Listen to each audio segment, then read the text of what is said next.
इस बात में तो कोई दो राय ही नहीं है कि हम सब पैसा बनाना चाहते हैं, मगर ये समरी जो है ये बड़ी जादू की समरी लगी मुझे तो।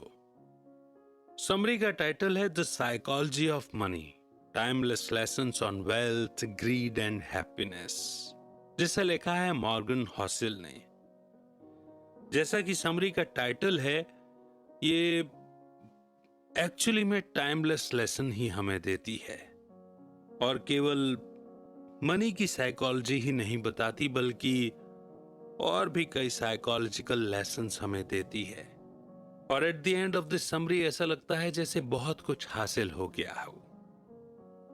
तो बगैर कोई बहुत ज्यादा भूमिका बनाए मैं आज की बुक समरी की शुरुआत करता हूं। The psychology of money by Morgan Housel. Morgan Housel एक इन्वेस्टर और ऑथर हैं। मॉर्गन एक इन्वेस्टमेंट फंड, दो कोलैबोरेटिव फंड के पार्टनर भी हैं, जिसे 14 लोगों ने मिलकर शुरू किया था। उन्होंने वॉल स्ट्रीट जर्नल के लिए भी कई आर्टिकल लिखे थे और वो 3 किताबों के ऑथर भी हैं। तो आइए उनके एक्सपीरियंस और उनकी लिखी इस बुक समरी को शुरू करते हैं। The psychology of money by Morgan Housel. अगर आपको इनमें से कुछ चॉइस दी जाए तो आप क्या चूज करना चाहेंगे? एक खूबसूरत बंगला, या $3 बिलियन, या फिर फ्रीडम, या फिर अच्छी रेपुटेशन? क्या आपको लगता है कि आपने लाइफ में काफी पैसा कमा लिया है? क्या आप जानना चाहते हैं कि 84.5 बिलियन कैसे कमाया जाए? अगर ये सारे सवाल आपके दिमाग में घूमते हैं तो फिर ये बुक समरी को पढ़िए और सुनिए। इसमें आपके हर सवाल का जवाब मिलेगा। तो आइए फिर इस पहले चैप्टर से शुरुआत करते हैं। The greatest show on earth. Author Morgan Housel जब कॉलेज में थे तो पैसे कमाने के लिए वैलेट की जॉब किया करते थे। जहां वो जॉब करते थे वो लॉस एंजल्स का एक आलीशान और महंगा होटल था। एक बार वहां एक गेस्ट आया जो अक्सर उस होटल में आया करता था। वो लड़का एक टेक्नोलॉजी एग्जीक्यूटिव था और काफी तेज दिमाग वाला था। सिर्फ 20 साल की उम्र में ही उसने वाईफाई राउटर के लिए एक की कंपोनेंट डिजाइन करके उसे पेटेंट करवा लिया था। उस यंग मिलेनियर ने कई सारी टेक कंपनीज स्टार्ट की और बाद में उन्हें बेच दिया। वो काफी सक्सेसफुल था, लेकिन पैसे के मामले में वो थोड़ा अनलकी था। वो लड़का जहां भी जाता अपने साथ नोटों की गड्डी रखता था, और जो भी उसके साथ बात करता उसे वो ये पैसे दिखाता था। वो शराब पीकर बड़ी बड़ी डींगे मारता था। एक दिन उस आदमी ने गाड़ी पार्क करने वाले गार्ड को बुलाया और उसे कुछ नोट देकर पास वाली दुकान में जाने का ऑर्डर दिया। गार्ड को नोट के बदले दुकान वाले ने $1000 के सोने के सिक्के दिए। उस यंग टेक्नीशियन ने उन गोल्ड कॉइन्स का क्या किया होगा? उसने वो गोल्ड कॉइन्स समुद्र में फेंक दिए। उसने अपने दोस्तों को भी बुला लिया और सबने मिलकर वो कॉइन समुद्र में ऐसे फेंक दिए जैसे कोई तालाब में पत्थर फेंकता है। उसके कुछ दिनों बाद एक दिन वो यंग मिलेनियर गलती से एक होटल के लैंप से टकरा गया। मैनेजर ने उसे कहा कि लैंप की कीमत $500 है। तो उस आदमी ने तमाशा खड़ा कर दिया। उसने अपनी जेब से पैसे निकालकर मैनेजर के मुंह पे दे मारे और बोला, ये रहे $5000। अब दोबारा मुझे अपनी शक्ल मत दिखाना।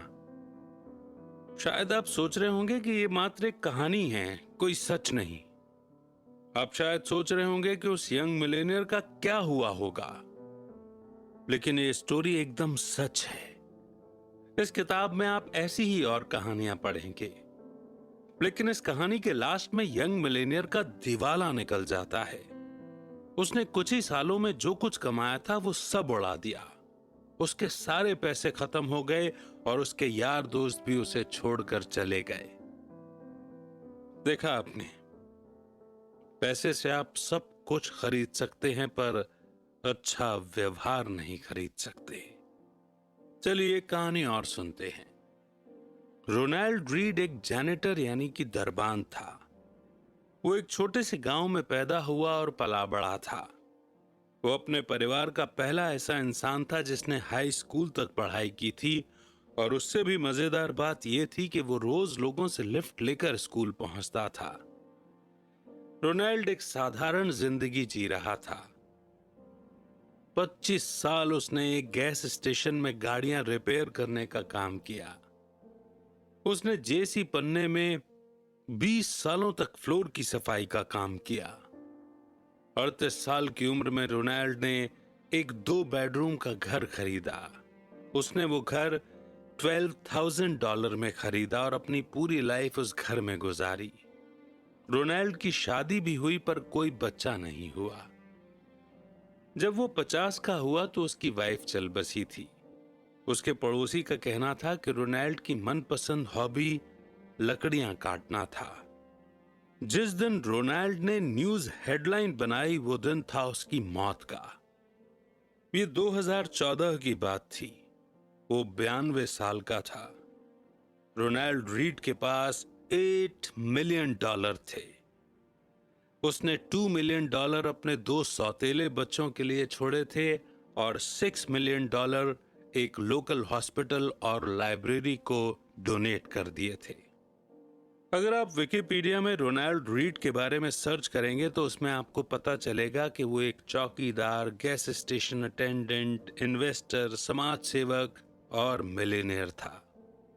लेकिन ये कैसे हुआ? इसमें कोई ट्रिक नहीं है। रोनाल्ड ने कोई लॉटरी नहीं जीती थी और ना ही उसे कोई खानदानी पैसा मिला था।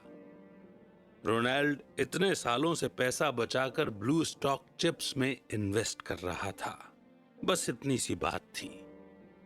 वो एक एक पैसा सेव करता था, यहां तक कि उसने कभी इंटरेस्ट भी नहीं निकाला था। उसने अपनी सेविंग को सालों साल कंपाउंड किया था और उसकी मौत तक उसके पास $8 मिलियन रकम जमा हो चुकी थी। क्या आप कंपाउंडिंग का कंसेप्ट जानते हैं?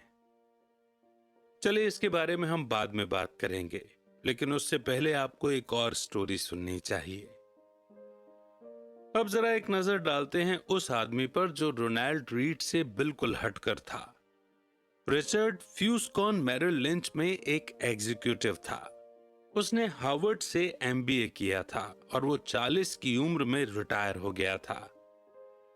एक बिजनेस मैगजीन की under 40 most successful people list में उसका नाम भी शामिल था। कनेक्टिकट में रिचर्ड का 18,000 स्क्वायर फीट का बंगला था, जिसमें 2 स्विमिंग पूल, 2 लिफ्ट, 7 गैरेज और 11 बाथरूम थे।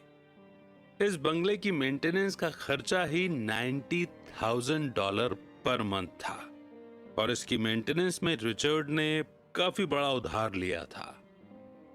लेकिन फिर उसकी किस्मत ने करवट बदली। 2008 में फाइनेंशियल क्राइसिस आया और रातों रात रिचर्ड फुटपाथ पर आ गया। उसी साल उसने बैंक्रप्सी के लिए फाइल किया। इन दोनों यंग मिलेनियर्स रोनाल्ड रीड और रिचर्ड की कहानी से हमने क्या सीखा? फाइनेंशियल सक्सेस कोई साइंस नहीं है, बल्कि फाइनेंस ही एक ऐसी फील्ड है जहां रोनाल्ड रीड जैसे लोग भी सक्सेस हो सकते हैं। एक हम्बल एजुकेशन और एक्सपीरियंस वाला इंसान सर्जन, आर्किटेक्ट या इंजीनियर नहीं बन सकता, लेकिन फाइनेंस में रोनाल्ड रीड जैसा मामूली आदमी भी काफी बढ़िया अचीवमेंट कर सकता है। फाइनेंशियल सक्सेस एक सॉफ्ट स्किल है जिसे कोई भी सीख सकता है। ये एक यूनिक फील्ड है जहां आपकी नॉलेज से ज्यादा आप कैसे बिहेव करेंगे ये ज्यादा मायने रखता है। फाइनेंस की फील्ड पैसे की साइकोलॉजी समझने का तरीका है। आप चाहे जहां से भी हों, जैसे भी हों, पैसा आपका दिमाग बड़ा बना देता है। बस आपको अलर्ट रहने की और ध्यान देने की जरूरत है। हर कोई अमीर बन सकता है, पर हर कोई हम्बल नहीं होता। इन स्टोरीज और इनसे मिले लेसन के बाद हम आगे बढ़ते हैं और समझते हैं नेक्स्ट चैप्टर को, नेवर इनफ। वैनगार्ड के फाउंडर जॉन सी बोगल ने एक बार एक स्टोरी सुनाई थी। एक बिलियनर के घर पे पार्टी हो रही थी। एक कोने में कर्ट वैंगुएट और जोसेफ हेलर बैठे थे। दोनों अपने होस्ट की इनकम की बात कर रहे थे, जो कि एक हेज फंड मैनेजर था। कर्ट ने कमेंट किया कि उस आदमी की एक दिन की कमाई भी जोसेफ के नॉवल कैश 22 की पूरे साल की बिक्री से भी ज्यादा है। इस पर जोसेफ ने कमाल का जवाब दिया। उसने कहा कि उसके पास वो है जो हेज फंड मैनेजर के पास कभी नहीं होगा, और वो है इनफ। वैसे अभी आपकी सोर्स ऑफ इनकम क्या है? क्या आप बोल सकते हैं कि आपके पास इनफ मनी है? चलिए इन दोनों लोगों की स्टोरी से जानते हैं। रजत गुप्ता कोलकाता का एक गरीब लड़का था।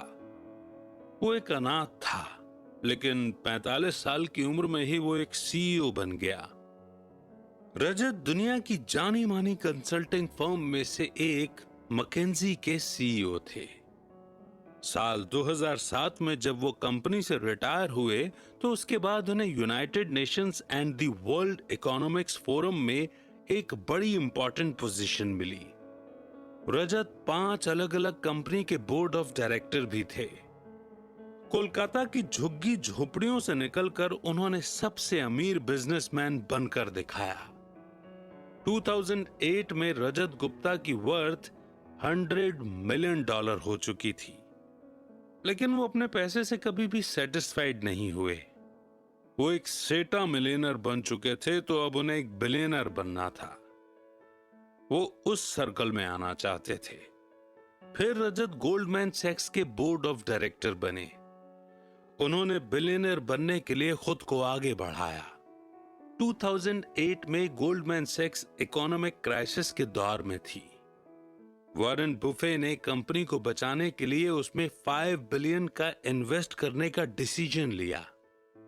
एक बोर्ड मेंबर होने के नाते रजत गुप्ता को यह बात पब्लिक से पहले पता चल गई थी। वॉरेन की फंडिंग से बेशक कंपनी के स्टॉक ऊपर जाने के चांस थे। बोर्ड मीटिंग कॉल के 16 सेकंड बाद रजत ने एक हेज फंड मैनेजर राज राजा रत्नम को कॉल किया। यह कॉल कभी भी रिकॉर्ड नहीं हुई थी, पर राज ने तुरंत ही गोल्डमैन के 1,75,000 शेयर खरीद लिए। कई घंटों बाद वॉरेन की डील की खबर पब्लिक तक पहुंची। गोल्डमैन के स्टॉक एकदम से ऊपर चढ़ गए। राज ने कुछ ही घंटों में $1 मिलियन कमा लिए, और प्रोसिक्यूटर ने बताया कि रजत ने टोटल $17 मिलियन का प्रॉफिट कमाया। इसे एक इनसाइडर ट्रेडिंग का एक क्लासिक केस माना जाता है। रजत गुप्ता ने अपनी सारी दौलत से हाथ धोया और उन्हें जेल से जाना पड़ा, और साथ ही उन्होंने अपनी रेपुटेशन भी गंवाई। रजत के पास पहले से ही 100 मिलियन थे, तो उन्हें $1 बिलियन और क्यों चाहिए थे? उनके पास पहले से ही धन, दौलत, फेम, पावर और फ्रीडम थी, लेकिन लालच में आकर उन्होंने सब कुछ गंवा दिया, क्योंकि रजत गुप्ता के पास इनफ का सेंस नहीं था। हम इस स्टोरी से 3 चीजें सीख सकते हैं। पहला लेसन यह है कि सबसे मुश्किल और फाइनेंशियल स्किल है और ज्यादा दौलत को जमा करने से खुद को रोकना। ज्यादा पावर, ज्यादा फेम और ज्यादा पैसे का लालच सेटिस्फेक्शन से ज्यादा एम्बिशन को बढ़ावा देता है। इस पॉइंट पर आकर जब आप आगे नहीं बढ़ते हैं तो आपको लगता है जैसे आप पीछे जा रहे हैं, और फिर आगे बढ़ने के लिए आप बड़े से बड़ा रिस्क लेते हो। मॉडर्न कैपिटलिज्म 2 चीजों में बहुत अच्छा है। दौलत के साथ साथ आप लालची भी होते जाते हैं। इंसान अपनी हद भूल जाता है, उसे समझ नहीं आता कि कहां पर रुकना है। लेसन नंबर 2, सोशल कंपैरिजन यानी दूसरों से तुलना एक प्रॉब्लम बन जाती है। मान लीजिए कि एक फुटबॉल प्लेयर साल के $5 लाख कमाता है। उसके पास पहले से ही काफी पैसा है, पर अगर हम उसकी तुलना माइक ट्राउट से करें, जिसका $430 मिलियन साल के हिसाब से 12 साल का कॉन्ट्रैक्ट है, तो हमें यह प्लेयर उसके सामने एकदम गरीब लगेगा। अब मान लो हेज फंड मैनेजर जो कि $36 मिलियन कमाता है, पर 2018 में top 10 highest paid hedge fund managers कम से कम $340 मिलियन साल के कमाते थे, तो हमें ये 36 मिलियन उसके मुकाबले काफी कम लगेंगे। लेकिन अगर टॉप 10 हेज फंड मैनेजर जो साल के $340 मिलियन कमा रहे हैं, वो अपनी तुलना अगर टॉप 5 से करें, तो top 5 hedge fund managers $770 million कमाते हैं। और अगर टॉप 5 खुद की तुलना वॉरेन बुफे से करें, जो कि 2018 में उनसे $3.5 बिलियन ज्यादा अमीर हैं, और अगर वॉरेन बुफे जेफ बेजोस के लेवल पर आना चाहें, जिनकी वर्थ 2018 में $24 बिलियन थी, तो यहां देखा आपने कि सोशल कंपैरिजन की दीवार बहुत ऊंची है, कोई भी इसे छू नहीं सकता। अगर आप भी इस खेल में शामिल हो जाओ कि मैं अपने दोस्तों जितना अमीर होना चाहता हूं, तो आप कभी नहीं जीत सकते, क्योंकि जीतने और पैसा कमाने की कोई लिमिट नहीं है। कोई पॉइंट नहीं जहां आपको इनफ लगे और आप सेटिस्फाइड फील करो। जीतने का एक ही तरीका है कि लड़ो ही मत। मान लो कि आपके पास काफी पैसे हैं, चाहे आपके आसपास के लोग और की चाहत में पागल हुए जा रहे हों। लास वेगास के एक डीलर ने एक बार कहा था कि कैसीनो में जीतने का एक ही तरीका है, घुसते ही बाहर निकल जाओ। सोचो आप एक एग्जीक्यूटिव विलेज की पार्टी में हैं। आप और आपके दोस्त डिस्कस कर रहे हैं कि कौन सबसे अमीर है, किसके पास सबसे बड़ा घर है, और कौन सबसे ज्यादा फेमस है, और किसे लोग सबसे ज्यादा पसंद करते हैं। लेकिन आप देखेंगे कि विनर कोई भी एक नहीं होगा। जीतेगा वही जो अपने आप से सेटिस्फाइड है, जो एक छोटे से घर में प्यार करने वाली फैमिली के साथ एक हंसी खुशी की एक खुशहाल जिंदगी जी रहा है। लेसन नंबर 3, कुछ चीजें पैसे, फेम और पावर से बढ़कर होती हैं, चाहे आपके पास एक कितना ही ज्यादा क्यों ना हो। ये बातें रजत गुप्ता ने जेल से छूटने के बाद द न्यूयॉर्क टाइम्स के अपने इंटरव्यू में कही थी।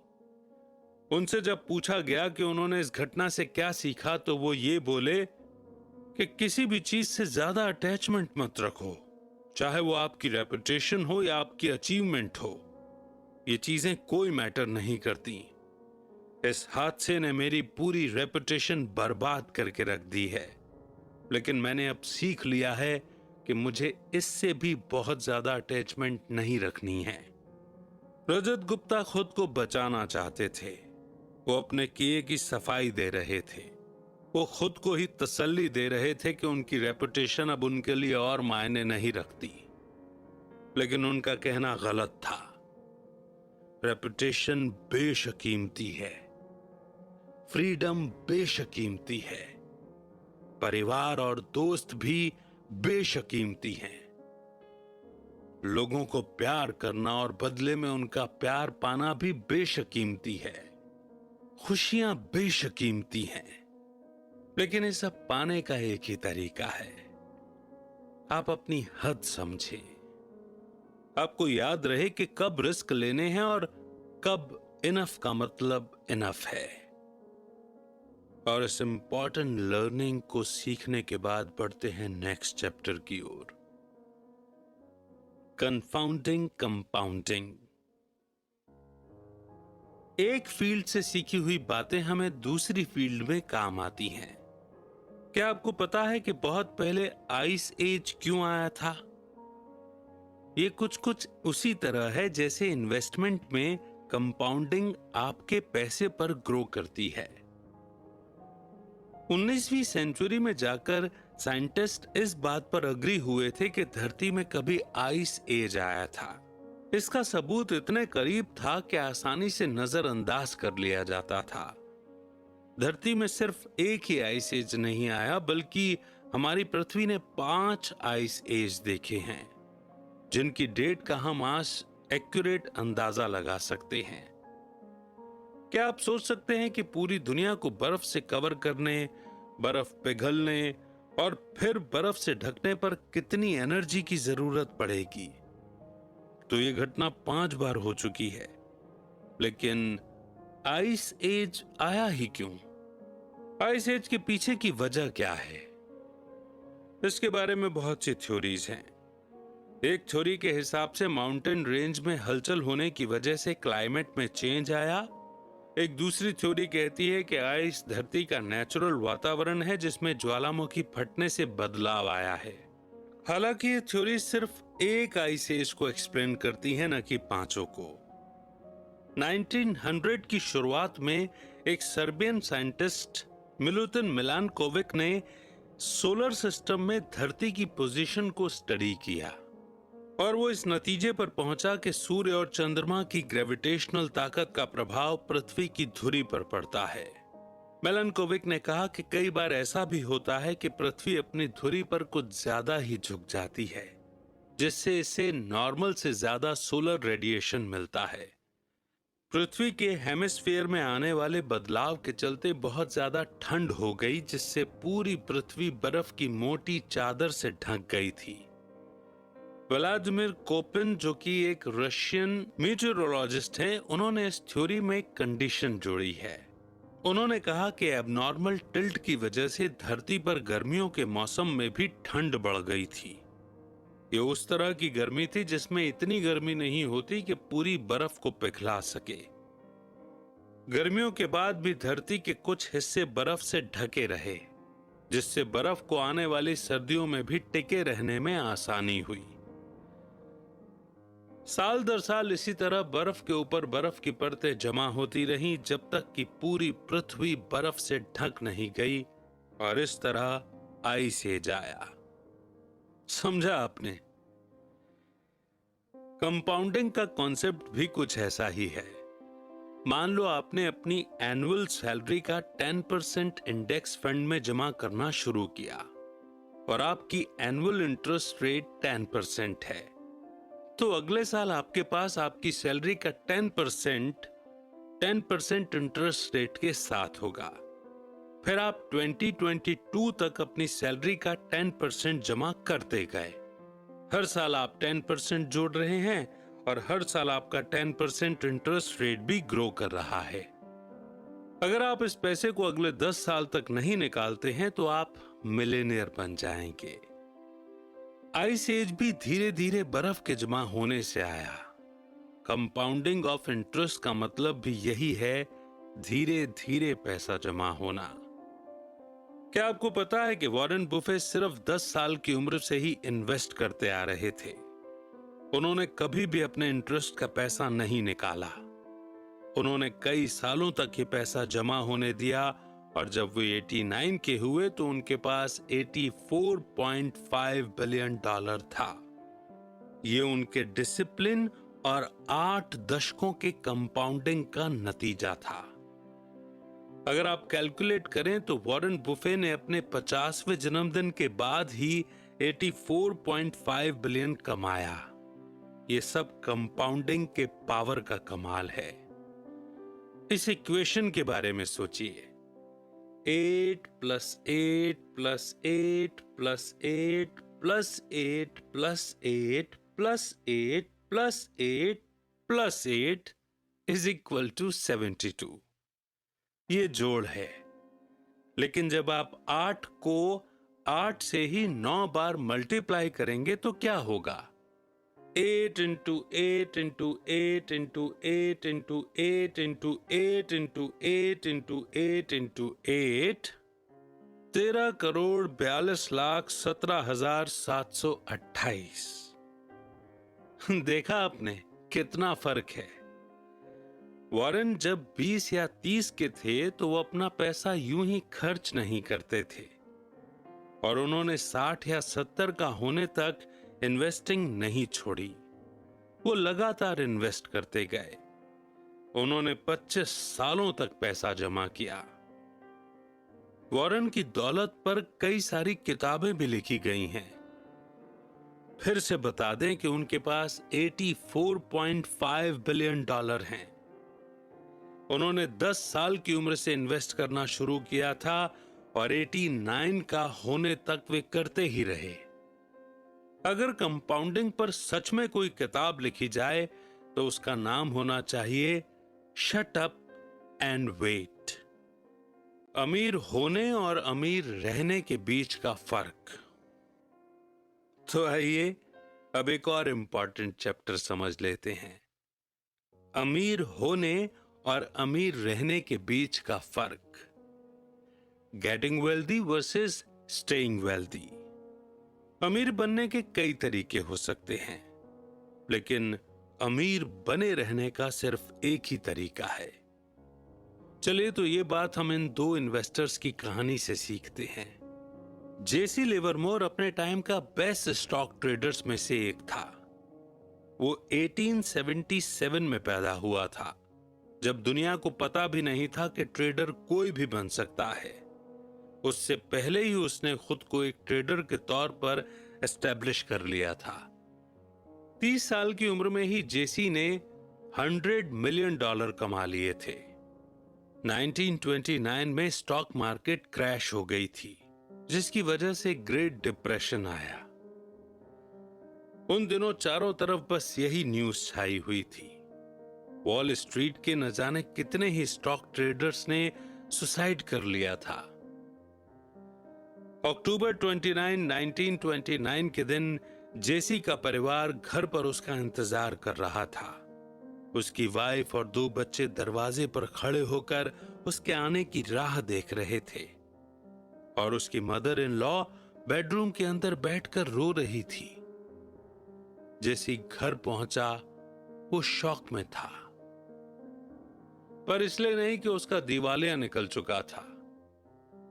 उसने अपनी वाइफ को पूरी बात बताई। हुआ यूं था कि जेसी ने शर्त लगाई थी कि स्टॉक मार्केट नीचे आएगा, और उसका अंदाजा एकदम सही निकला और वो करोड़पति बन गया। उस दिन अक्टूबर 29 को उसने $3 बिलियन पैसे कमाए थे। जब हर कोई ये शर्त लगा रहा था कि स्टॉक के रेट ऊपर जाएंगे, तो उस वक्त जेसी ने भविष्यवाणी कर दी थी कि स्टॉक मार्केट नीचे गिरेगा। बस फिर क्या था, वो शर्त जीत गया और रातों रात बिलियनियर बन गया था। पर अब्राहम जर्मांस्की के साथ कुछ अलग किस्सा हुआ। अब्राहम एक अमीर रियल एस्टेट डेवलपर था। 1920 यानी कि 1920 के दौरान वो मिलियनियर बन चुका था। बाकी ट्रेडर्स की तरह अब्राहम ने भी काफी बड़ी शर्त लगाई थी कि स्टॉक मार्केट ऊपर चढ़ता रहेगा। स्टॉक मार्केट क्रैश के कुछ ही दिनों बाद अब्राहम गायब हो गया था। दरअसल उसने सुसाइड कर लिया था। अब फिर से जेसी लिवरमोर पर आते हैं और उसकी स्टोरी पूरी करते हैं। 1929 की क्रैश के बाद जेसी ओवर कॉन्फिडेंट और अनस्टॉपेबल हो गया। वो एक के बाद एक बड़ी बड़ी शर्तें लगाता चला गया और जीतता गया। जेसी को यूं लगा कि जैसे वो हमेशा ही जीतता रहेगा।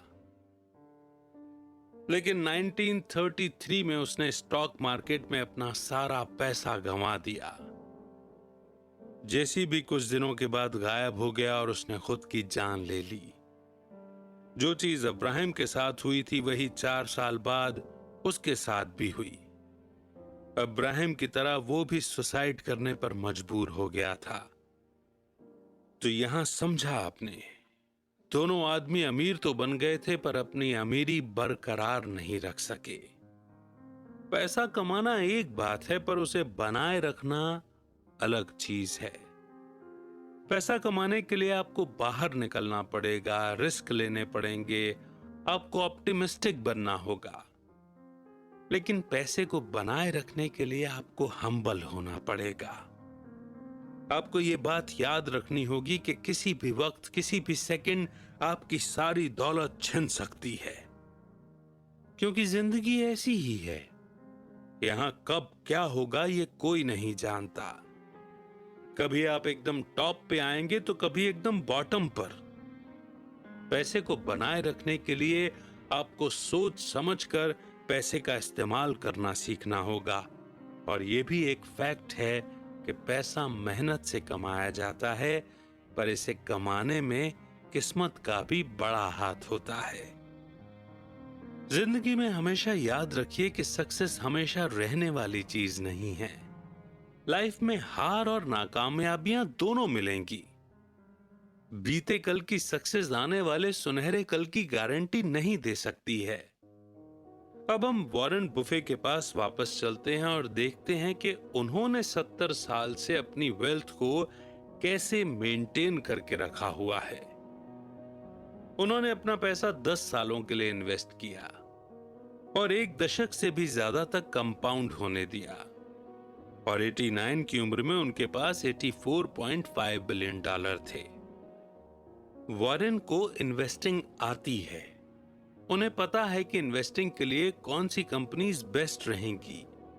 उन्हें यह भी पता है कि सबसे सस्ते स्टॉक्स कौन से हैं और वो सबसे ज्यादा इफेक्टिव मैनेजर्स को जानते हैं। और इसी तरह से वो एक अमीर आदमी बने। लेकिन ध्यान देने वाली बात है कि वॉरेन ने अपनी वेल्थ कुछ इस तरह से बनाए रखी। वो किसी के बहकावे में नहीं आए। उन्होंने 14 रिसेशंस भी झेल लिए, पर कभी भी घबराकर अपने स्टॉक्स नहीं बेचे। उन्होंने अपनी रेपुटेशन दांव पर नहीं लगाई। उन्होंने खुद को किसी एक स्ट्रेटजी, एक ओपिनियन या एक पासिंग ट्रेड तक ही सीमित नहीं रखा। उन्होंने कभी भी क्विट नहीं किया और ना ही रिटायर हुए। 65 साल के बाद भी वो कंपाउंडिंग करते रहे और इस तरह वॉरेन सरवाइव कर गए। तो कुल मिलाकर के यहां सिर्फ साइकोलॉजी ऑफ मनी की बात नहीं है। Psychology of winning, psychology of satisfaction, यानी ह्यूमन बिहेवियर भी यहां पर आता है। तो आइए फटाफट कंक्लूजन को समझ लेते हैं और दोहरा लेते हैं इस बुक समरी की लर्निंग को। आपने इस बुक समरी में उस यंग टेक जीनियस की कहानी पढ़ी जिसने $1000 गोल्ड कॉइन्स को समुद्र में फेंक दिए थे। आपने इस बुक समरी में रोनाल्ड रीड की कहानी भी पढ़ी जिसने एक मामूली सा चौकीदार होने के बावजूद $8 मिलियन डोनेट कर दिए थे। आपने हार्वर्ड MBA ग्रेजुएट और रियल एस्टेट इन्वेस्टर रिचर्ड के बारे में भी पढ़ा जिसने 2008 की क्राइसिस में सब कुछ गंवा दिया था। और आपने इस किताब में रजत गुप्ता की भी कहानी पढ़ी जिसके पास $100 मिलियन होने के बावजूद उसे $1 बिलियन और चाहिए थे। इस बुक में आपने जेसी लिवरमोर और अब्राहम जर्मैंस्की की कहानी भी सुनी। इनमें से एक दिन के $3 बिलियन कमाता था जबकि दूसरा अपना सारा पैसा गंवा बैठा था। बाद में दोनों लोगों ने सुसाइड कर लिया था। और आखिर में आपने इस बुक में वॉरेन बुफे के बारे में भी पढ़ा। तो इन सारे लोगों में आप किनके जैसा बनना चाहेंगे? ये बुक समरी हमें याद दिलाती है कि जिंदगी में रेपुटेशन, फ्रीडम, फैमिली, प्यार और खुशी ही सबसे कीमती चीजें हैं जो पैसे, पावर और फेम से कहीं बढ़कर हैं। ये समरी ये भी याद दिलाती है कि दुनिया गोल है और हार और जीत जिंदगी का एक हिस्सा है। कभी हमारे पास सब कुछ होता है और कभी कुछ भी नहीं। अमीर बनने के कई सारे तरीके हैं, पर अपनी अमीरी बरकरार रखने का सिर्फ एक तरीका है।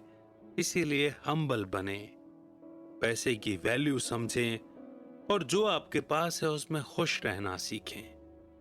जिनसे आप बेहद प्यार करते हैं उनके साथ वक्त गुजारना सीखें, क्योंकि परिवार और सच्चे दोस्त ही इंसान का सबसे बड़ा खजाना होते हैं।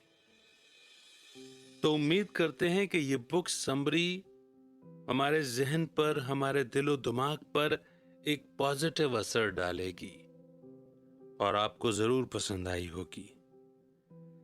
कितनी अच्छी लगी आपको ये बुक समरी? आपने इस बुक समरी से स्पेशली क्या सीखा? कमेंट सेक्शन में जरूर लिखें। आपके फीडबैक, आपके कमेंट हमारा हौसला बढ़ाते हैं और उनसे कईयों को सीखने को मिलता है। तो आपके फीडबैक और आपके कमेंट्स का इंतजार रहेगा। नेक्स्ट बुक समरी आप कौन सी सुनना चाहेंगे, आप हमें यह भी सजेस्ट कर सकते हैं। बहुत जल्द एक नई समरी के साथ फिर होगी आपसे मुलाकात। तब तक रखिए अपना बेहतर ख्याल, सुनते रहिए गीगल को और इन लर्निंग्स को नोट करते जाइए, लाइफ में इंप्लीमेंट करते रहिए।